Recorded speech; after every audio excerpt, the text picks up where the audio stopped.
მოგესალმებით ჩვენი კლინიკის ახალი სივრციდან. ვაგრძელებთ პოდკასტების სერიას და ჩვენი დღევანდელი სასაუბრო თემა იქნება პროფესია სტომატოლოგია. ვისაუბრებთ რა უნდა გავითვალისწინოთ ამ პროფესიის არჩევისას, რა უნარები უნდა ჰქონდეს ადამიანს, რომ შედგეს პროფესიონალად, ვისაუბრებთ სირთულეებზე და გამოწვევებზე და ასევე იმ ბენეფიტებზე, რომელიც თან ახლავს ჩვენ საქმიანობას. რაც შეეხება ჩვენს დღევანდელ სტუმარს, ჩვენი დღევანდელი სტუმარი იქნება მედიცინის აკადემიური დოქტორი, გრიგოლ ობაქიძის სახელობის უნივერსიტეტის პროფესორი, საუნივერსიტეტო კლინიკა გრუნივერსის ხელმძღვანელი, არაჩვეულებრივი ადამიანი, საუკეთესო მეგობარი, საუკეთესო მენტორი და ლექტორი, ყველა სტუდენტისთვის სანიმუშო და სამაგალითო ადამიანი, ქალბატონი ნინო წილოსანი და ასევე ჩემი მეგობარი, რაც ვფიქრობ, რომ ესეთი ჩემთვის მისი ყველაზე დიდი რეგალია. მოგესალმებით ქალბატონი ნინო, მიხარია რომ დღეს ჩვენთან ხარ და ვფიქრობ, რომ ძალიან საინტერესოდ გავშლით აი ამ საკითხს და ასევე ჩვენი საუბრით თუ გარკვეულწილად დახმარებას გაუწევთ განსაკუთრებით დღევანდელ დღეს აბიტურიენტებს, ვფიქრობ, რომ რაღაც მნიშვნელოვანი საქმე ალბათ გაკეთებული და შესრულებული იქნება. მარიკა, პირველ რიგში უღრმესი მადლობა მოწვევისთვის. მართლა ძალიან ბედნიერი ვარ, რომ დღეს ვიმყოფები შენს ახალ ფილიალში, ამ არაჩვეულებრივი კლინიკაში, რომელთაც ვარ მოხიბლული და მინდა გისურვოთ ულევი წარმატება. ძალიან ბევრი მადლიერი პაციენტი და დარწმუნებული ვარ, რომ ასეც იქნება.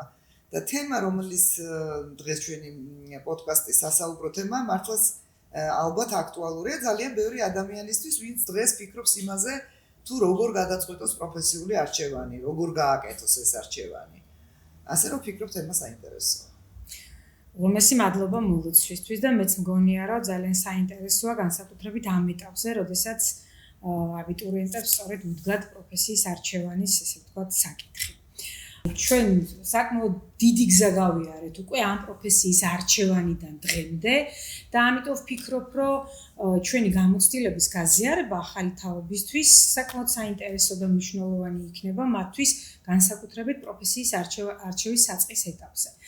მეც მინდა კითხო ნინო, რა იყო, რატომ აირჩიეთ ეს პროფესია, რა იყო ამის мотиваცია, ეს იყო რაღაც ბავშვობის ოცნება და არჩევანი თუ შედარებით უფრო მოგვიანებით მიიღეთ გადაწყვეტილება? მარიკა, ესე იგი მე ის შემთხვევაა, როდესაც ჩემი პროფესიული არჩევანი ცოტა ესეთი კურიოზული ამბავია.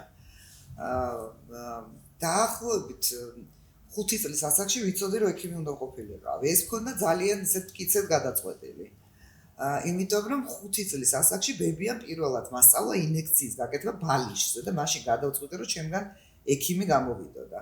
ეს იყო მტკიცე გადაწყვეტილება, რომელიც არ შემიცვლია, რა თქმა უნდა, ოღონდ ძალიან საინტერესო რაღაც იყო, ცოტა რომ წამოვიზარდე, სულ ვამტკიცებდი, რომ მე ვიქნები ექიმი, ოღონდ არავითარ შემთხვევაში არ ვიქნები სტომატოლოგი. კატეგორიულად არ ვიქნები სტომატოლოგი და მეორეს რაღაცას ვამტკიცებდი, რომ ასევე მე არ ვიქნები არასოდეს მასწავლებელი. და საბოლოოდ ისე გამოვიდა, რომ ერთიც ვარ და მეორეც დღეს ასეთი ვითარება. ესეთი კურიოზული იყო ჩემი პროფესიული ორიენტაციის ამბავი პატარაობიდან. მაგრამ რა თქმა უნდა არ მინანია, რა თქმა უნდა. აი შენი აზრით ნინო, რა შესწავლას უშვებენ აბიტურიენტები პროფესიის არჩევისას და რა უნდა გაითვალისწინონ მათ აი ამ ცხოვრების აი ამ ეტაპზე? იცი რა ვფიქრობ, რომ ამ ერთ-ერთ რთულ ეტაპზე, რომელიც არის სწორედ პროფესიული ორიენტაცია, რომელიც არ არის ადვილი გადასადგმელი ეს ნაბიჯი, იმიტომ რომ ჯერ ისეთი ასაკია ძალიან პატარა, მე ვფიქრობ, რომ 17-18 წლის ახალგაზრდასთვის ეს ადვილი არ არის, იმიტომ რომ ეს ხანდახან ცოტა გვიან მოდის. არ არის აუცილებელი ყველა მიცოდეს 17 წლის ასაკში რა უნდა დანამდვილებით, იმიტომ რომ ინტერესები შეიძლება შეიცვალოს. პირველ რიგში რა შეიძლება ურჩიოთ? ურჩიოთ ის, რომ მათ საკუთარ თავს კითხონ რა უნდათ, რაში ხედავენ საკუთარ თავს, რა პროფესიაში ხედავენ და რაღაც კონკრეტულ პროფესიას თუ აირჩევენ, მზად არიან, რომ ამ პროფესიას ბოლომდე ემსახურონ, ანუ ყველა იმ კრიტერიუმს აკმაყოფილებენ თუ არა, რაც ამ პროფესიას სჭირდება, აი რა მოთხოვნებიც აქვს.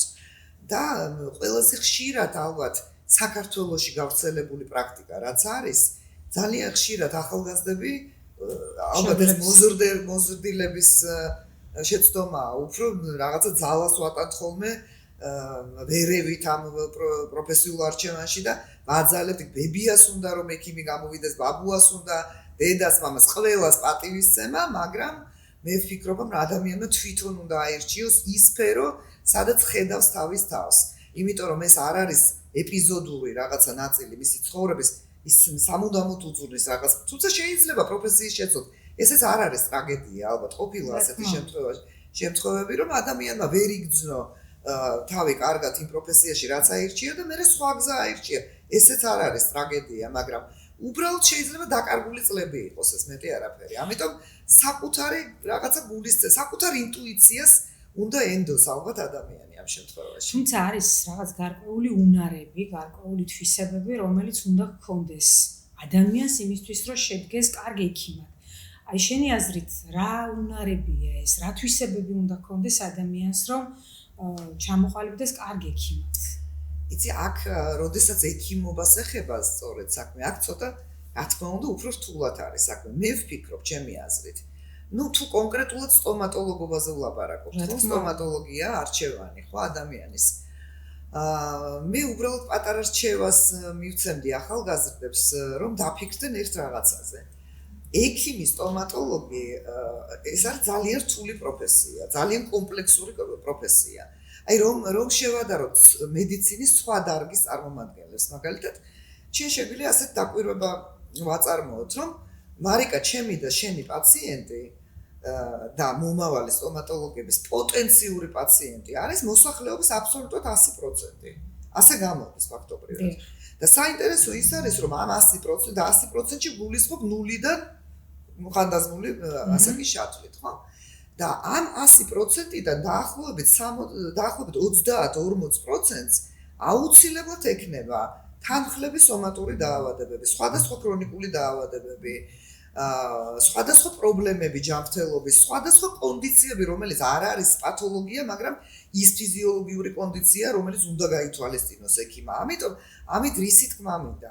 ამით იმის თქმა მინდა, რომ ექიმი სტომატოლოგი უნდა იყოს ძალიან განათლებული ექიმი. მას უნდა ქონდეს ძალიან საფუძვლიანი ფუნდამენტური ცოდნა ზოგადად მედიცინაში და თუ ვინმეს წარმოდგენა აქვს, რომ სტომატოლოგი ეს არის ექიმი, რომელიც მარტო პირის ღრუში მუშაობს და იმის იქით არ მიდის, ეს ძალიან დიდი შეცდომაა. იმიტომ რომ მაგალითისთვის თუ ჩემი პაციენტი არის ასე ვთქვათ, დაავადებული შაქრიანი დიაბეტით, მე თუ არ ვიცი შაქრიანი დიაბეტი რა არის, მე მას ვერ ვმართავ.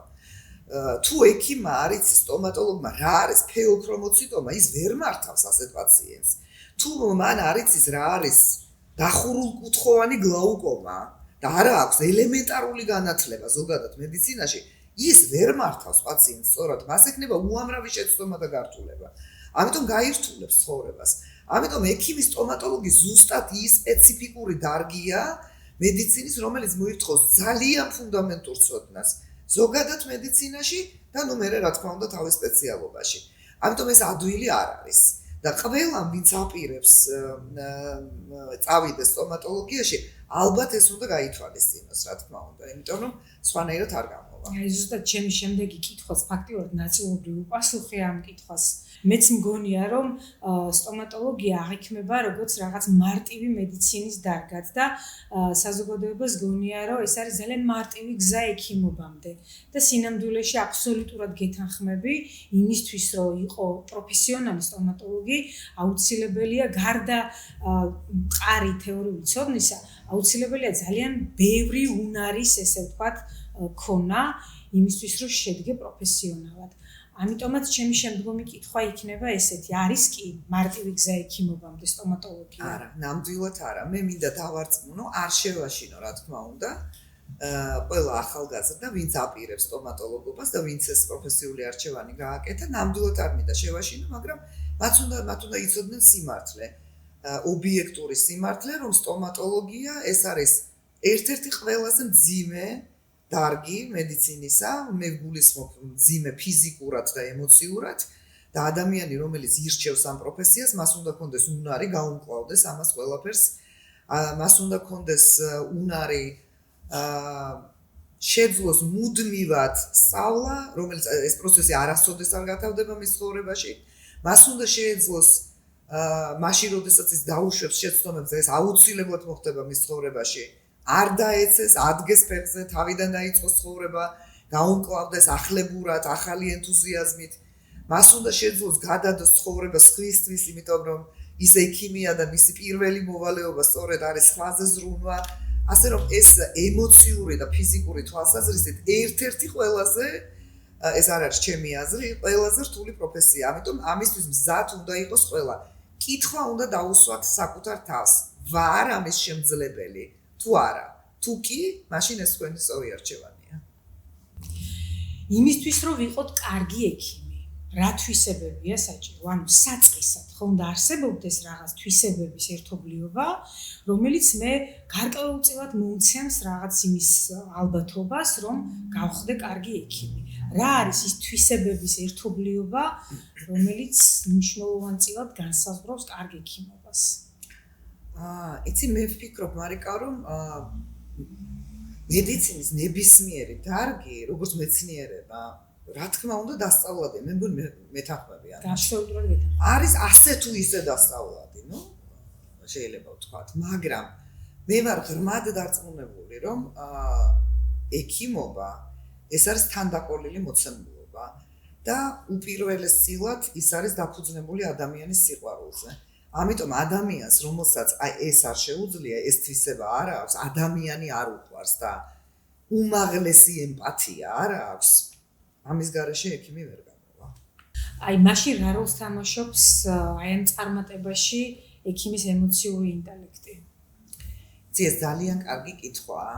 მე ვფიქრობ, როდესაც პაციენტი ირჩევს ექიმს, ხო ის ეძებს პროფესიონალს თავისთავად, მაგრამ მე მგონი დამეთანხმები შენ ჩვენი გამოცდილებით ასეა, მარტო პროფესიონალს ის არ ეძებს. ის ამავდროულად ეძებს კარგ ადამიანს, რომელსაც ენდობა. და აი ეს ნდობა პაციენტს და ექიმს შორის მე ვფიქრობ რომ პირველ რიგში განპირობებულია აი ამ სწორი დამოკიდებულებით პაციენტთან სწორი კომუნიკაციით და ნდობის მოპოვებით იმიტომ რომ ნდობის მოპოვების გარეშე წინ მე მგონი ვერ მივდივართ ვერას პრაქტიკა ამას აჩვენებს მე დარწმუნებული ვარ ამაში და სწორედ რომ ის თვისებაა ექიმის აი ეს ემოციური ინტელექტი რომელიც განაპირობებს ნდობის მოპოვებას რაც არის შემდგომში უკვე წარმატებული კურნალობის საწინდარი აუცილებლად. ამიტომ ძალიან მნიშვნელოვანი თვისებაა მომავალი ექიმისთვის ემოციური ინტელექტი, რომელიც რა თქმა უნდა გამოცდილებასთან ერთად ვითარდება და ვითარდება. ყველა პაციენტი ძალიან ინდივიდუალურია თავისი ფსიქოტიპით. აი, როდესაც და ძალიან მნიშვნელოვანია სწორედ ამ პაციენტის ფსიქოტიპის ამოცნობა. აი, როგორ ახერხებ პაციენტის ფსიქოტიპის ამოცნობას, რომ მიუდგე ინდივიდუალურად და მისთვის შექმნა რაღაც კომფორტული გარემო და მოიპოვო ნდობა. აი, სწორედ ეს არის მე მგონი ყველაზე სტრესული მარიკა ჩვენს პრაქტიკაში. მე ვფიქრობ, ყოველ შემთხვევაში ჩემთვის ასეა. აი სწორედ ეს ეტაპი, კომუნიკაციის ეტაპი, სანამ შედგება სწორი კომუნიკაცია, ეფექტური კომუნიკაცია, სანამ მე მოვიპოვე პაციენტის ნდობას. აი მგონია რომ ყველაზე რთული ეს არის და აქ მეხმარება აი ამ კომუნიკაციის პროცესში, აი პაციენტის რაღაც ქცევითი თავისებურებები, მაგალითად საუბრის ტონალობა, როგორ მესაუბრება, დაძაბულია თუ არა ის, გადაჭარბებულად ბევრ კითხვას მისვამს თუ არა, აი როგორია მისი სხეულის ენა, თუ დუმილი ურჩევნია. აი ბევრი თავისებურება, რითაც შემიძლია განსაზღვრო პაციენტის ემოციური სტატუსი და აქედან გამოვიდე უკვე და ამაზე ავაგო უკვე სწორი და ეფექტური კომუნიკაცია და ბოლო მიზანი არის ის რომ ნდობა მოვიპოვო რა თქმა უნდა. აი აბსოლუტურად გეთანხმები ნინო, ანუ შენმა მოსაზრებამაც აბსოლუტურად გამიმტკიცა ფიქრი იმაზე რომ მედიცინის სხვა დარგებთან შედარებით ან სხვა სპეციალისტებთან შედარებით ვფიქრობ რომ ყველაზე კარგი ფსიქოლოგები ვართ სტომატოლოგები, ვისაც შეგვიძლია სწორედ ამ ფსიქოტიპის ამოცნობა და ყველა პაციენტთან მიდგომა, რა თქმა უნდა იყოს ინდივიდუალური აი ამ თვისებებიდან გამომდინარე. აი რაც შენ ახლა აღნიშნე, ის არის ჩვენი სამუშაო სპეციფიკა სწორედ. აი წარმოიდგინე სულ ამას ვეუბნები ხოლმე ახალგაზრდებს და ალბათ შენც ელაპარაკები ამ თემაზე, ხო, აი ამ სირთულეებთან და გამოწვევებთან დაკავშირებით. ჩვენ ვართ იმ დარგის წარმომადგენლები, რომლებსაც გვიწევს მუშაობა პაციენტებთან, რომლებსაც აქვს შენახული ცნობიერება. ეხლა ჩვენ რო შევადაროთ ასევე ძალიან რთული პროფესიის წარმომადგენლებს რომ შევედაროთ დაუშვათ ქირურგებს, ხო? მაგალითად ზოგადი ქირურგები, რომლებიც ოპერაციაში მუშაობენ. მათ ურთულესი ყველაზე ადრე ქირურგი ბერდება, ხო? მათ აქვთ ურთულესი სამუშაო. მაგრამ მათი უპირატესობა არის ის, რომ ისინი დაძინებულ პაციენტთან მუშაობენ. ანუ ისინი კონცენტრირებული არიან იმაზე, ტექნიკურად სწორად როგორ შეასრულონ და ჩვენ სხვა პირობებში ვართ. ჩვენ ჯერ გვჭირდება მოვისხათ ხშირად ფსიქოთერაპევტის მანტია, ასე ვთქვათ და ამაში მიდის ხანდახან იმდენი დრო, მე მქონია 1-2-3 შემთხვევა, 1 საათი ისე გასულა, რომ მე манипуляცია ვერ დამეწყია. ანუ მომდომებია ეს დრო იმისთვის, რომ აი პაციენტის დობა მოვიპოვო და აი ეს ჩავატარო, რომ დავამშვიდო, მოუხსნა შიში, დენტოფობია, რომ დავარწმუნო, რომ ყველაფერი უმტკივნეულოდ იქნება, კომფორტი შეუქმნა, ფიზიკური, ემოციური და ასე შემდეგ. ასე რომ ეს არის სწორედ ამაზე მინდა გავამახვილო ახალგაზრდებისთვის ყურადღება. ეს არის ჩვენს პროფესიაში ძალიან რთული. თორემ ტექნიკურად რაღაცის შესრულება, მარიკა, მე შემიძლია შენს და ძალიან ბევრ ექიმს. ეს უფრო ყველაზე მეტი დეფიციტი დღევანდელ დღეს განსაკუთრებით ჩვენ სფეროში არის ექიმი, რომელსაც უჭირს პაციენტთან კომუნიკაცია. სწორი და ეფექტური კომუნიკაციის ტექნიკა. ტექნიკის ცოდნის დეფიციტი. ვფიქრობ, რომ ეს არის ძალიან სერიოზული პრობლემა. არდა ყველაზე მეტი დავა, ყველაზე მეტი კონფლიქტი და ესე ვთქვათ ურთიერთობის დაძაბვა ექიმსა და პაციენტს შორის ხდება მაშინ, როდესაც არის კომუნიკაციის პრობლემა და ინფორმირებულობა პაციენტის მოსალოდნელი შედეგების შესახებ არ არის იმ დოზით და იმ დონით, რაც უნდა იყოს და მოლოდინს რაც შეეხება პაციენტის მოლოდინი განსაკუთრებით ჩემს სფეროში, მაგალითად იმპლანტოლოგიაში არის ხოლმე ბევრად უფრო გადაჭარბებული და რეალობასაც დენილი, ზოგჯერ ვიდრე შესაძლოა ის შესაძლო შედეგი იყოს. ამიტომაც სწორი კომუნიკაციით, საწყის ეტაპზე სწორი განმარტებით, რომ რა შედეგს უნდა ველოდოთ ჩვენ კორნალობის დასრულების შემდეგ არის უმნიშვნელოვანესი. ამიტომ თუ პაციენტი იქნება ინფორმირებული, ვფიქრობ, რომ მას პრეტენზიაც ნაკლები ექნება, რადგან ნაკლები აქვს მოლოდინი და არ იქნება გადაჭარბებული არ იქნება გადაჭარბებული მოლოდინები და ამას ქმნის რა თქმა უნდა სწორი კომუნიკაცია. რა თქმა უნდა. ნინო, საწყის ეტაპზე მითხარი, რომ რაღაც შენი ბავშვობის ოცნება არ იყოს სტომატოლოგია და შეიძლება ითქვას, რომ შემთხვევით აღმოჩნდი ამ სფეროში. მინდა გითხრა, რომ ჩემი ისტორიაც ესეთია. არც მეც ბავშვობიდან ვფიქრობდი ექიმობაზე, თუმცა სტომატოლოგია ძალიან ბოლო ეტაპზე გადავწყვიტე. მინდა გითხრა, აი რა აღმოჩნდა სიურპრიზი შენთვის ამ პროფესიაში, ან რა აღმოჩნდა იმაზე მეტი ვიდრე ელოდი? ძალიან საინტერესო შეკითხვაა, მარიკა. როდესაც მე ვიყავი სტუდენტი, სიმართლე გითხრა, ხო არ მინდა შევაშინო მომავალი სტომატოლოგები, მაგრამ ჩემ შემთხვევაში ასე იყო, უბრალოდ მე რატომღაც ვზნობდი, რომ ეს ჩემი დარგი არ არის. თვათ ჩემი დარგი არ არის, ანუ თვათ ჩემს თებში ვერ ვზნობდი თავს. რაღაცა დრაივი. კი არა, აშინებ მაგით. ვფიქრობ, რომ მეტ მოტივაციას აძლევს, იმიტომ რომ ხო, ანუ ზოგჯერ არის, რომ რაღაც გონია, რომ თითქოს არ არის შენი საქმე, მაგრამ ასე მეგონა ყოველ შემთხვევაში, სადღაც მესამე კურსამდე, სანამ პირველი პაციენტი მივიღე პრაქტიკის დროს. ასე მეგონა და სინამდვილეში იცი რამ რისი დანაკლისი შეგძლება, რაღაცა მქონდა შეგძლება, რომ რაღაც დრაივი მაკლია ცოტათი. და მე უკვე, როდესაც ასე ვთქვა, დავიწყე პრაქტიკოსი ექიმობა და ამავდროულად მე და შენ ერთად პრაქტიკოსობაც დავიწყეთ ფაქტობრივად და აკადემიური მოღვაწეობაც, სტუდენტებთან ურთიერთობა. მე აი მოულოდნელი ჩემთვის რაც იყო, რაღაცა ადრენალინი გაჩნდა ჩემს პროფესიულ ცხოვრებაში და ეს იყო ჩემთვის გასაკვირი, იმიტომ არ ველოდი ამას. და რა იყო ეს ადრენალინი? იცი რა, ვფიქრობ, რომ ეს ადრენალინი იყო, აი ჩემი ალბათ, ჩემი ბედნიერი პაციენტების ღიმილი, მათი უკავშირი, ესეთი ჩემთან და აუცილებლად ჩემი წარმატებული სტუდენტები, აუცილებლად, რომელიც ეხლა ალბათ ფარისევლობაში არ ჩამითვლი თუ ვიტყვი, რომ აი მეც და შენც, როდესაც ჩვენი ბავშვების წარმატებას ვხედავთ, ეს დაახლოებით იგივე შეგრძნება, რაც ჩვენ შვილებზე გაგვიცდია ალბათ. ალბათ არ ვაჭარბებ ამას და ეს ნამდვილად ადრენალინია და საერთოდ ვფიქრობ, რომ ძირითადად ჩემი მოტივაციის წყარო ჩემი სტუდენტია.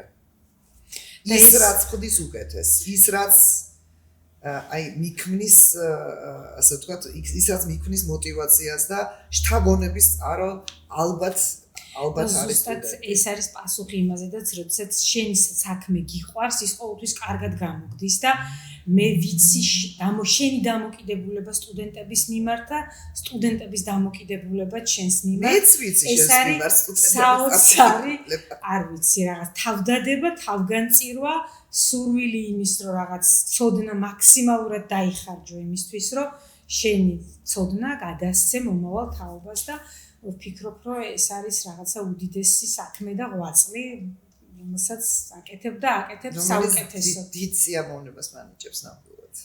მაგიტომაც გამოგდის კარგად. ალბათ. გეთანხმები ნინიკო, რომ კმაყოფილი პაციენტი არის ყველაზე დიდი მოტივატორი ჩვენს პროფესიაში. თუმცა არის ძალიან ბევრი სტრესი. როგორ უმკლავდები ამ სტრესს და რა არის ყველაზე სტრესული ჩვენს პროფესიაში? მოდი დავიწყოთ იქიდან, რომ გარემო არის სტრესული. დაწყებული ხმებიდან, ვიბრაციებით, ამაზე დისერტაციები იწერება სტომატოლოგების ფსიქოემოციურ სტატუსზე, ხო ეს ყველაფერი. სუნიც კი, ან მიუხედავად იმისა, რომ დღეს სუნი კლინიკაში დღეს აღარ არის მაინც, კი ბატონო. და მაინც ვფიქრობ, რომ ზუსტად ის ეტაპი, როდესაც მე აი კომუნიკაციის ეტაპზე ვარ და ვიწყებ პაციენტთან ურთიერთობას, სანამ კურნალობას დავგეგმავთ. ყველაზე სტრესული მაინც ეს არის. ვიდრე იქ ფიზიკურად რაღაცას კეთება, მე მან ინტერვენცია და ასე შემდეგ. აი ეს პაციენტის ნდობის მოპოვება და მისვლა რაღაც გადაწყვეტილებამდე ყოველგვარი ძალდატანების გარეშე. როდესაც პაციენტი არის აბსოლუტურად ინფორმირებული, სწორად ინფორმირებული და მე მშვიდად ვარ იმის თაობაზე, რომ მას არ ზედმეტი მოლოდინები ექნება და ადეკვატურად აღიქვამს ყველაფერს, რასაც მე მას ვუხსნი, ხო? ეს არის ხანდახან სტრესული, განსაკუთრებით, როდესაც არის რთული პაციენტი და ასეთი პაციენტები არის, რა თქმა უნდა. ყოველთვის ასე არ ხდება, მაგრამ არის ასეთი შემთხვევები და რაც შეეხება იმას, როგორ მკლავდები, იცი რა, მინდა გითხრა, რომ რაც დრო გადის, ცოტა უფრო რთულად უმკლავდები. ალბათ პირიქით უნდა იყოს, მაგრამ ჩემ შემთხვევაში ასეა, მაგრამ ერთი უცნაური თვისება მაქვს, რასაც დავაკვირდი. რაც უფრო მეტი სტრესი მაქვს სამსახურში, მით უფრო მეტი ახალი იდეები მებადება და რაღაცა ახლის კეთებას ვიწყებ, არ ვიცი, აი ამ დაგროვილი რაღაცა ენერგიის სუბლიმაცია სხვა რაღაცაში ვახდენ და რაღაცა პატარა პროდუქტი უნდა შევქნა, რაღაც არ ვიცი, შეიძლება უნიშნელო იყოს, მაგრამ რაღაც ახალი უნდა დავიწყო. ამით ვიხსნი სტრესს. მე განმარტავ, რომ ეს არის როგორც რაღაც ხელოვნების ნიმუში თუ ნაკეთობა. ყოველთვის არა. ასევე რაღაცა აკადემიური იდეა და პროექტი და ასე. თავარი რაღაც ახლის კეთება დავიწყო. ალბათ ჩემთვის ეს არის ყველაზე მეტი გამოსავალი. თუმცა ერთი ბოკალი ხვანჭკარაც არაჩვეულებრივია. გადასარევია რელაქსისთვის. ნინო, ჩვენ ურთიერთობა გვიწევს ახალ თაობასთან. ეს არის როგორც თქვათ სტუდენტები, ასევე რეზიდენტები და საწყის ეტაპზე ძალიან რთულია, რომ არ დაუშვა შეცდომები. აი, რა შეცდომებს უშვებენ ახალგაზრდა სტომატოლოგები ყველაზე უფრო ხშირად? მოდი ჯერ ვთქვათ, რომ ეს ნორმალურია შეცდომების დაშლა. აბსოლუტურად ნორმალური შეცდომების დაშლა. უნდა იცოდეს, რომ ის ვინც მუშაობს, უშვებს შეცდომებს, ვინც არ მუშაობს, ის შეცდომებს არ უშვებს.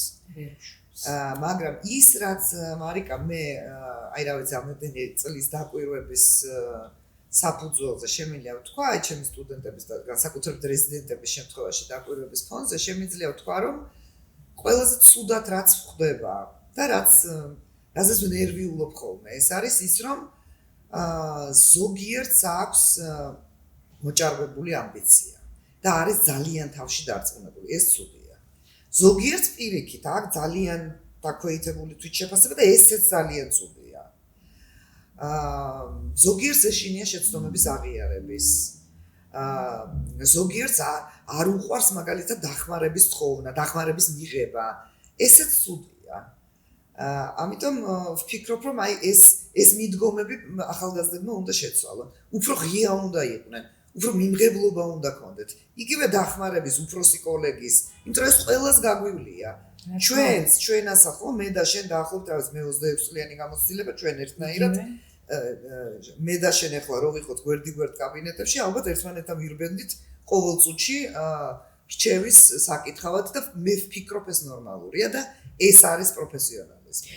კი, აი აბსოლუტურად გეთანხმები, იმიტომ რომ ეგ უნარი და ეგ თვისება, ანუ რჩევა, კითხო, შენზე უფრო გამოცდილ კოლეგას არის უმნიშვნელოვანესი ექიმისთვის და ეს არის ის, რაც შენ გზრდის ასევე პროფესიონალად. ეს არ არის სისუსტე, მოდი ვთქვათ, ეს არის სიძლიერე.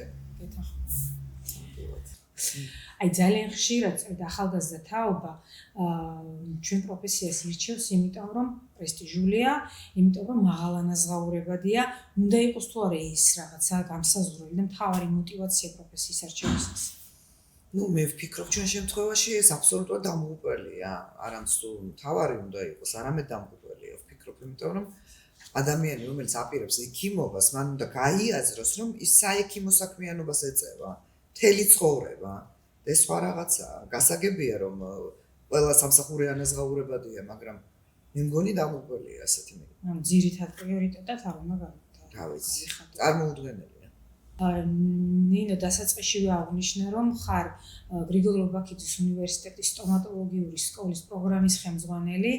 მინდა კითხო, რას დაამატებდი საგანმანათლებლო პროგრამაში, როგორც პროგრამის ხელმძღვანელი? იცი პროგრამა ხო ცოცხალი ორგანიზმია, კურიკულუმი და სულ მაგ პროცესში ვართ, რაღაცას ვამატებთ, რაღაცას ვცვლით. და ბოლო დროს ძალიან ბევრი რამე შევცვალეთ, მაგრამ ბოლო დროს აქცენტი გავაკეთეთ სწორედ იმაზე, რაც ჩვენი საუბრის თემა იყო დღეს, აი კომუნიკაციის უნარების თემა. ანუ საკმაოდ დიდ ამ კომპონენტზე საკმაოდ ასე ვთქვათ, ბევრი საათი გვაქვს დათმობილი, ეს ძალიან მნიშვნელოვანია ჩვენი სტუდენტების მომავალი საქმიანობისთვის, მაგრამ ახალი იდეა მომივიდა. ეხლა გასაუმჯობესებლად აი ამ კომუნიკაციის უნარების მე ვფიქრობ, რომ ასეთი კურსი უნდა შემოვიღოთ და ამას აუცილებლად გავაკეთებ ალბათ. ეს არის კომუნიკაციის ფსიქოლოგია. სანამ კომუნიკაციის უნარებს ისწავლის ახალგაზრდა სტუდენტი, მე ვფიქრობ, რომ მან კარგად უნდა იცოდეს კომუნიკაციის ფსიქოლოგია, იმიტომ რომ აი რატომ როგორ უნდა გაიგოს ორი ადამიანი, რომელსაც ერთი და იგივე სიტყვა ესმის, ორს აი ამ ერთ და იგივე სიტყვას იგებს სხვადასხვანაირად. ეს უნდა გავიგოთ ჩვენ რატომ ხდება ასე. რატომ ხდება კონფლიქტი? რატომ ვერ დგება სწორი კომუნიკაცია? როგორ უნდა შედგეს ეფექტური კომუნიკაცია და ბოლოს როგორ უნდა მივიდეთ თავარ მიზნამდე, დობა როგორ უნდა მოვიპოვო. ამიტომ ვფიქრობ, რომ ეს ძალიან მნიშვნელოვანი და ძალიან საინტერესო იქნება კომუნიკაციის ფსიქოლოგიის შესწავლა. გეთანხმებია განსაკუთრებით დღევანდელ დღეს და ამ თაობაში, სადაც ამ გაჯეტების თაობაში ზოგადად პრობლემაა ყოველთვის კომუნიკაციის. რა თქმა უნდა, ჩვენ ვირტუალურ სამყაროში ვცხოვრობთ. გარდა პრაქტიკული გამოცდილებისა, ნინო, გაქვს 26 წლიანი პედაგოგიური გამოცდილება და მეწევი აკადემიურ საქმიანობას და წერანაც თქვი, ხარ საუკეთესო მენტორი და საუკეთესო ლექტორი. შენი აზრით, იმიტომ რომ სწავლების პროცესში, გარდა იმ უნარებისა, გარდა იმ თვისებებისა, რომელიც უნდა ჰქონდეს ადამიანს, რომ ისგან შედგეს კარგი ექიმი, უდიდესი მნიშვნელობა აქვს მენტორს, ვინ მიაწვდის სტუდენტს, ბავშვს ინფორმაციას სწორად და გამართულად. რას ნიშნავს იყო, ანუ შენი აზრით, რას ნიშნავს იყო კარგი მენტორი ახალგაზრდა თაობისთვის? რთული შეკითხვა. მენტორი ალბათ უნდა იყოს ადამიანი, რომელიც ატარებს შენნაირ ღირებულებებს პირველ რიგში. მენტორი უნდა იყოს ალბათ ის ადამიანი, რომელიც აიღებს პასუხისგებლობას, გაგიზიაროს მთელი მისი ცოდნა და გამოცდილება და ეს გააკეთოს სწორად. მენტორი არის ალბათ ადამიანი, რომელიც მიგიყვანს სწორ გადაწყვეტილებამდე ნებისმიერ შემთხვევაში. და საერთოდ მენტორი არის ის ადამიანი ალბათ, რომელიც რაღაც მოკლევადიანი ამბავი არ არის, ეს ალბათ მთელი ცხოვრება გრძელდება და მთელი ცხოვრების განმავლობაში შენი პროფესიული განვითარების, ასე ვთქვათ, ხელშემწყობი და ის უნდა იყოს შენი мотиваციის წყარო, შთაგონების წყარო და მას უნდა გქონდეს დრო და ნება იმისი, რომ დაგითმოს მისი დრო და მთელი მისი ცოდნა და გამოცდილება გაგიზიაროს და ამით დაგეხმაროს. ნინო, შენი აზრით, რა არის ყველაზე გავრცელებული მითი სტომატოლოგიის შესახებ? მე ვფიქრობ, რომ ეს არის ის რომ სტომატოლოგიას ეძახიან უწოდებენ ხელობას. და მე მგონი მე და შენ ამას არ დავეთანხმებით. სტომატოლოგია ხელოვნება ნამდვილად არის, მაგრამ ხელობა არა. და არა მარტო ხელოვნება, ანუ იმ თვისები ჩვენ ხო ჩამოვთვალეთ, რომ ფსიქოლოგიის ყველაფერთან ერთად. აი იმ ყველაფერთან ერთად ჭირდება ძალიან დიდი შემოქმედებითი უნარი, რომელიც ხშირ შემთხვევაში რაღაც ხელოვნების დონემდე არის. ასე რომ ტერმინებში აღრევა, ხელოვნება არის ნამდვილად. ეთანხმები. ნინო, დღეს რომ აბიტურიენტს ერთი რჩევა მისცე პროფესიის არჩევასთან დაკავშირებით. აი რა იქნებოდა ერთი რჩევა შენგან გაცემული? ნუ იქნებით ძალიან კარგი სტუდენტი მარტო. შეეცადეთ იყოთ კარგი ექიმი. ძალიან დიდი მადლობა. გეთანხმები 100%. ეხლა მე მინდა ნინო შენთან გავიარო ბლიც კითხვები. სწრაფად და მოკლედ. შენი აზრით, სტომატოლოგია არის სფერო და დარგი, რომელსაც სჭირდება განსაკუთრებული ცოდნა და უნარები. სტომატოლოგია არის ხელოვნება, რომელსაც სჭირდება განსაკუთრებული შემოქმედებითობა და სტომატოლოგია არის ის სფერო, რომელსაც სჭირდება ადამიანის სიყვარული და ძალიან დიდი ემპათია. ყველაზე რთული პროცედურა. ჩემთვის? კი. პაციენტის დობის მოპოვება. ყველაზე საყვარელი პროცედურა. მერილენდის ადეზიური ხიდი. გამიკვირდა. ყავა თუ ენერგეტიკული სასმელი? რა თქმა უნდა ყავა. ჩემთვისაც თერაპევტი თუ ქირურგი? თერაპევტი ცალსახად. თუ არა სტომატოლოგი ვინ იქნებოდი? აუცილებლად რეანიმატოლოგი. და უფრო მეტი დრაივი იქნებოდა? ადრენალინი, რა თქმა უნდა. ძალიან დიდი მადლობა ნინო, საინტერესო რესპონდენტი. მადლობა შენ და ეხლა ნება მომეცი რომ რამდენიმე კითხვა მეც დაგისვა თუ შეიძლება. მარიკა მოდი ეხლა უნდა ვაღიაროთ, უნდა გავახმოვანო ჭეშმარიტება. ყველა მიცის რომ შენ ხარ გრუნის სიამაყე. და მე მაინტერესებს რამდენად შეგიწყო გრუნიმ პროფესიულ განვითარებაში ხელი. ხო, აი, ჯერ პირველად ვარ ამ პოდკასტში რესპონდენტის ამბულაში და მადლობა მინდა გითხრა აი ამ კითხვისთვის. იმიტომ რომ მე სადაც ხელი მიმიწვდება და სადაც ხმა მიმიწვდება, ესე ვთქვათ, ყოველთვის მიყვარს ხოლმე აი ამ ფაქტის აფიშირება და თქმა და მოყოლა.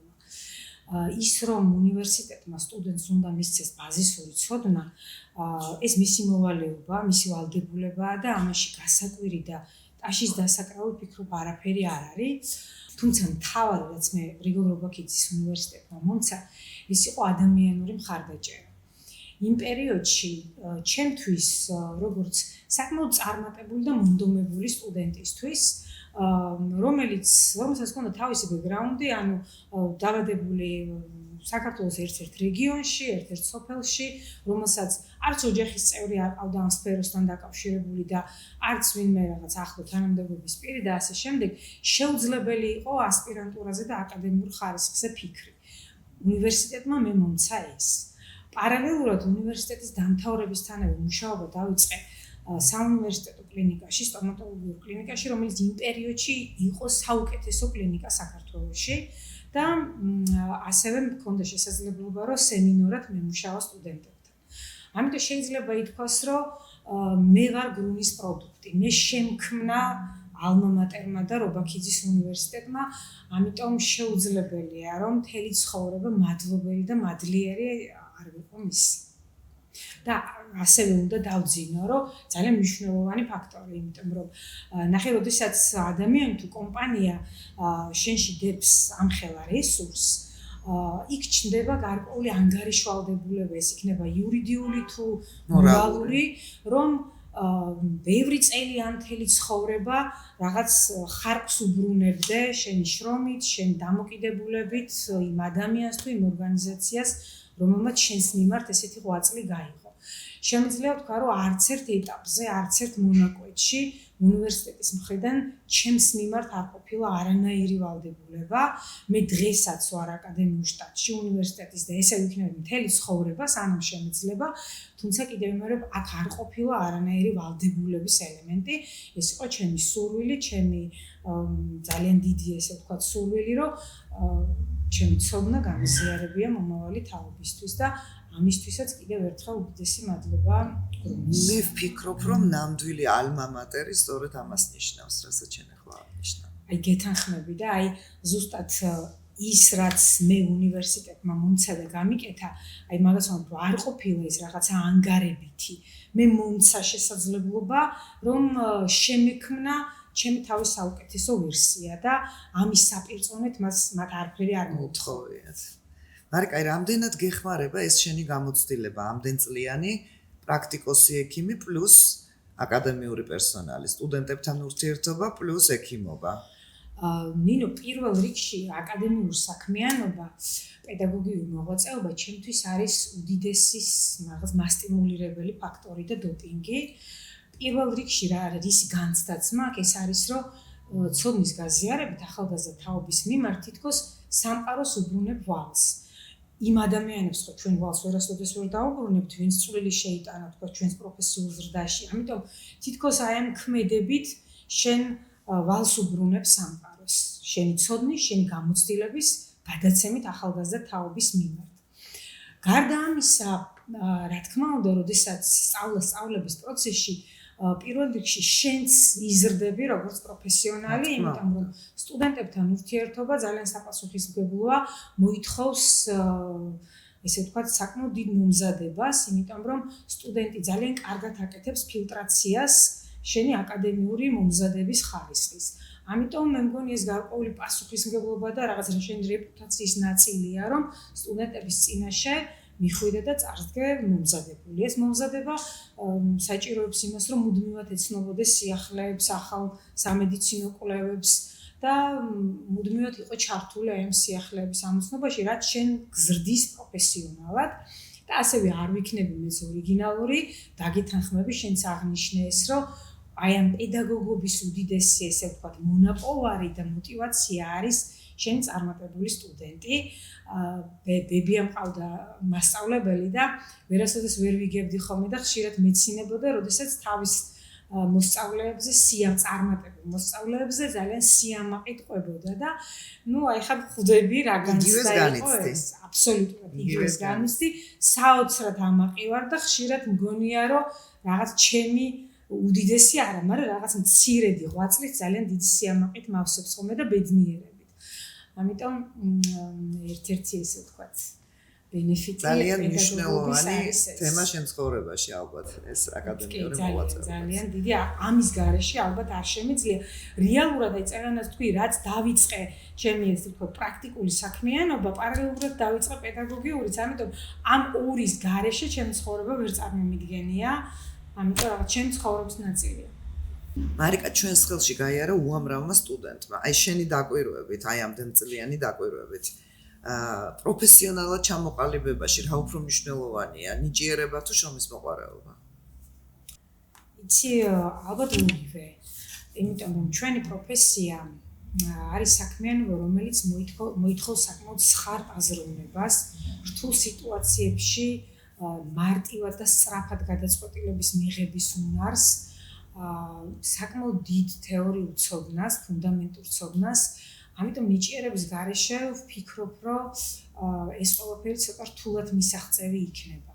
თუმცა ასევე უნდა აღნიშნოთ, რომ სტომატოლოგია ჩვენი პროფესია, ეს არის საკმაოდ დეტალებზე ორიენტირებული საქმიანობა, რომელიც საჭიროებს ცოდნის მუდმივ განახლებას, აი ამ დეტალებზე ჩაღრმავებას და ჩაძიებას, შეცდომების გაანალიზებას და ფიქრს აი ამ შეცდომებზე და აი ამ ყველაფრისთვის შრომის მოყვარეობაა საჭირო. ამიტომ თუ ესე ვთქვათ სასწორის პინაზე დავდებთ შრომის მოყვარეობას თუ ნიჭიერებას, ალბათ ვფიქრობ, რომ უფრო შრომის მოყვარეობა გადაძალავდა, თუმცა ორივე ერთად იქნება იდეალური. მეც გეთანხმები, მეც ასე ვფიქრობ, რა თქმა უნდა. მარიკა, როგორ ფიქრობ, როდესაც პაციენტი არჩევს ექიმს, ის მის პროფესიონალიზმს უფრო აფასებს თუ ადამიანობას, თუ ადამიანურ ფაქტორს? ვფიქრობ, რომ ორივე ძალიან მნიშვნელოვანია პაციენტისთვის. ექიმობის მთავარი ფუნდამენტი არის პროფესიონალიზმი. სხვა დანარჩენი თვისებები და უნარები ეს არის რაღაც მოსმენის უნარი, პასუხისმგებლობა, ემპათია, ყველაფერი ეს არის შემამკობელი გარემოებები და თვისებები პროფესიონალიზმის. შესაბამისად, თუ ექიმს არ აქვს პროფესიონალიზმი, იგი ვერ მოახერხებს მისი პრობლემის გადაჭრას. პირველადი ურთიერთობისთვის დობის მოსაპოვებლად აუცილებელია, რა თქმა უნდა, სწორი კომუნიკაცია და სწორი დამოკიდებულება პაციენტთან, თუმცა იმისთვის, რომ მივიღოთ სასურველი შედეგი, ამას სჭირდება როგორც თეორიული ცოდნა, ასევე ძალიან კარგი პრაქტიკული უნარები, რაც საერთო ჯამში ქმნის პროფესიონალიზმს. ამიტომ ორივე ერთად მე ესე ვფიქრობ, როგორც სწორი დამოკიდებულება პაციენტის მიმართ, ასევე პროფესიონალიზმი.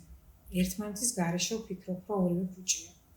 მარიკა, რაც უფრო ემპათიურია ექიმი, როგორ ფიქრობ, ის უფრო მალე იწვება პროფესიულად? ემპათია ეს არის ერთ-ერთი თვისება ექიმისა, რომელიც აუცილებლად უნდა გქონდეს. შენც აღნიშნე ის, რომ ექიმს, რომელსაც არ აქვს სიყვარული ადამიანის, პაციენტის, რომელსაც არ აქვს ემპათიის შეგრძნობა, ის ვერ იქნება კარგი ექიმი.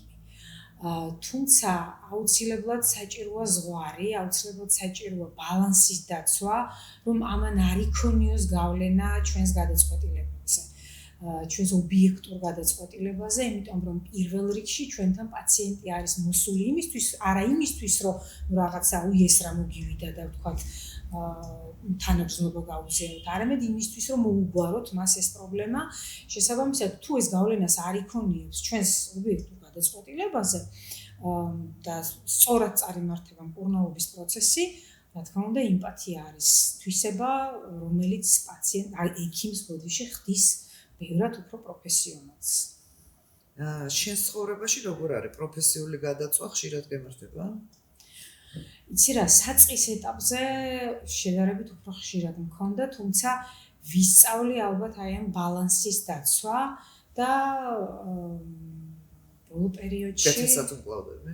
პერიოდში შემიძლია ვთქვა, რომ ბევრად უფრო უკეთესად ვმკლავდები. თითქოს რაღაც ეს პროფესიული ზღვარი მაქვს, რომელსაც ვცდილობ, რომ არ გადავიდე. ესეც პროფესიონალიზმია. მადლობა. მარიკა, ჩვენს გარშემო არის ძალიან ბევრი წარმატებული ექიმი. შენ როგორ ვფიქრობ, აი ამ წარმატებას დღეს რა განსაზღვრავს? ამ ექიმის კომპეტენციები, მისი რეპუტაცია თუ სოციალური მედია, რომელიც აუცილებლად თან ახლავს ჩვენს საქმიანობას დღეს? როგორი საინტერესო კითხვაა და რაღაცა შევეცდები, რომ რაღაცა ბალანსიც დავიცვა აი ამ პასუხის გაცემის დროს. თუ ჩვენ საუბრობთ გრძელვადიან წარმატებაზე და ესე ვთქვათ, გრძელვადიან შედეგზე, საფუძველი ამის არის, რა თქმა უნდა, ფუნდამენტური ცოდნა. რაც შეეხება რეპუტაციას, რეპუტაცია ეს არის აი ამ ცოდნის შედეგად წლების განმავლობაში მიღებული რაღაც შედეგი.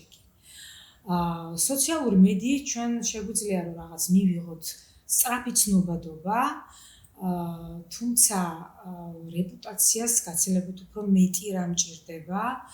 ამიტომაც დღევანდელ დღეს ვფიქრობ, რომ კარგი ექიმი არის ის, ვისაც გააჩნია სწორედ ეს ფუნდამენტური ცოდნა, ამ ცოდნაზე აგებული რეპუტაცია და იყენებს სოციალურ მედიას ეთიკურად და სწორად იმისთვის, რომ წარმოაჩინოს საკუთარი თავი.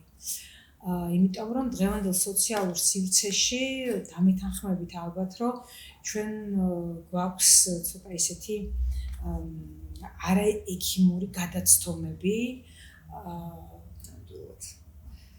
და რაც ჭრდილს აყენებს, მე მგონი ჩვენს პროფესიას და საერთოდ საექიმო საქმიანობისგან ცოტა შორს არის ალბათ, ვფიქრობ. ხო, აი გეთანხმები, იმიტომ რომ მართლა მინდოდა რომ რაღაც ცოტა კორექტული ყოფილიყავი, მაგრამ ნუ ალბათ ესეა. ამიტომ ყველაფერს აქვს რაღაცა თავისი ჩარჩოები და ვფიქრობ, რომ ამ ჩარჩოებს არ უნდა გავაცდოთ. მარიკა, ჩვენ ცხოვრებაში შემოიჭრა ძალიან აქტიურად ხელოვნური ინტელექტი. როგორ ვფიქრობ, ის ჩაანაცვლებს თუ არა ექიმს? ან საერთოდ რა გავლენას მოახდენს ჩვენ საქმიანობაზე? ვფიქრობ, რომ ხელოვნური ინტელექტი ვერ ჩაანაცვლებს ექიმს, თუმცა ჩრდილში, ესე ვთქვათ, ჩაწევს და ჩრდილში დააყენებს იმ ექიმს, რომელიც არ იყენებს ხელოვნურ ინტელექტს.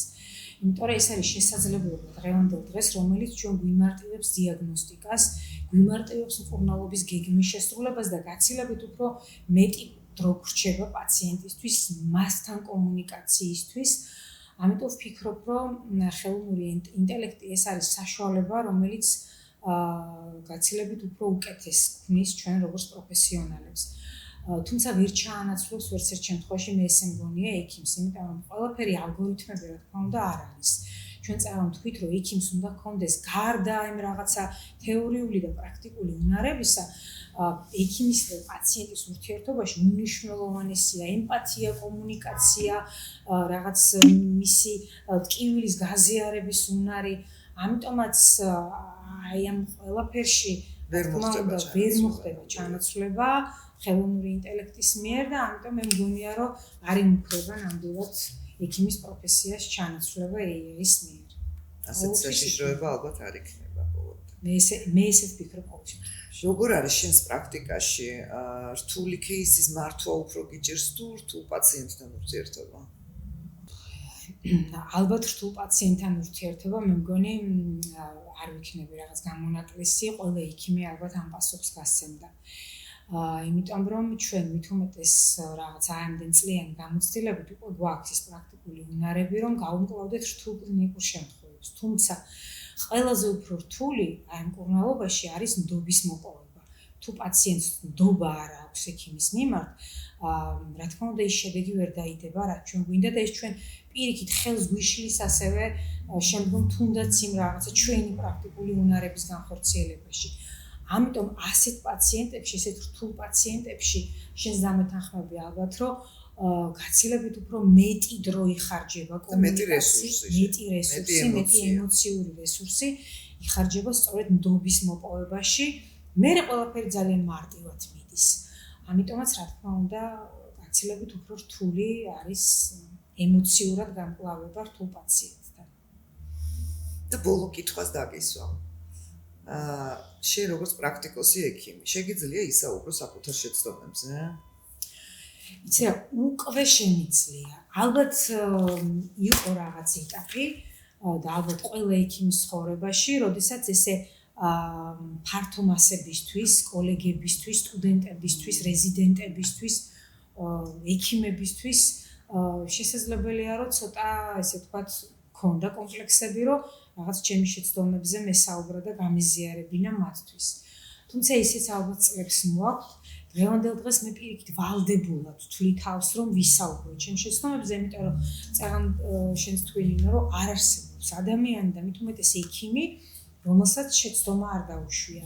პირიქით შეცდომებზე საუბარი არის შენი პროფესიული სიმწიფის ნიშანი და საკმაოდ ძლიერებს შეუძლია, ვფიქრობ, რომ ღიად და თამამად ისაუბრონ შეცდომებზე და გარდა ამისა, ჩემი როგორც პედაგოგის ვალდებულებად მიმაჩნია იმისთვის, რომ ჩვენი დარგი გახდეს უფრო უკეთესი, ვიდრე არის დღეს.